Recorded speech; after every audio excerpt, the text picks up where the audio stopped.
nhớ trong đây nó cuối là mỗi ra phở phì và hãy tới từ bên thầy nhớ cho tới thì nhớ làm mà mình chỉ một tuần lâu mình có xe mình muốn nó cho nhé ấy tổ cái nó này Ồ, thế chỉ ta đây, giờ tiền nên giờ trâu nó chỉ họ chỉ nên là lu, giờ nên chỉ lu nhớ trả nên tua e lời, thì nên lo nhớ cho lu tiền tên nó, nên chịu tao mới từ lu đi, cho nên đời chỉ cú cú xỉ nên lấy đó. có chơi này lòng gà cho cái một sai tao này của yo cho ý mình chỉ cho này sai tao đây nó tiền này cho lùa này mua phú trầu này thuộc tụi tao nó ok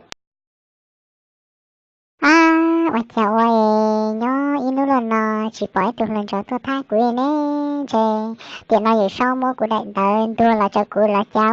nhớ nhớ gì nu gì hoa lầu lại sư cháu phong gì máu em này bởi nhẹ của tia giờ này nhẹ của nó thật chơi này làm chuyện của nhé này coi xe phi đi lên phi xã tuổi ẹ đây là tháng này mua hỏi của một chùa là chạy của mình lâu xe thế lâu hai cái này thì gì lơ đi của nó này chỉ lơ nhá trả tuổi ẹ là này cái cứu xe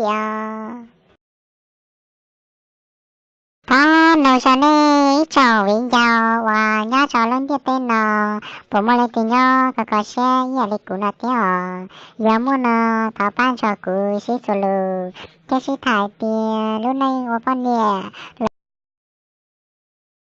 我有做夜店，有那个小意思，啥啥那做夜都别没哩啦。Bia tia là nhây lên xe, nhây nhây xe, nhây xong chỉ bùi tụt ta là nhây đã nhây sang, cho nhây sĩ cho đa, cho lừa, phê lấy sĩ hại na.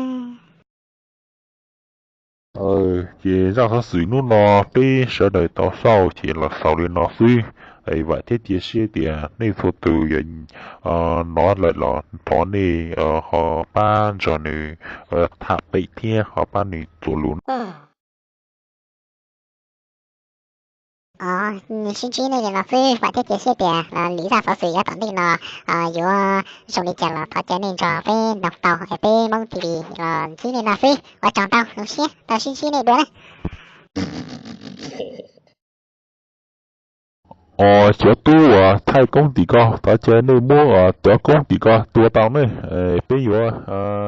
chỉ thẳng lên nói.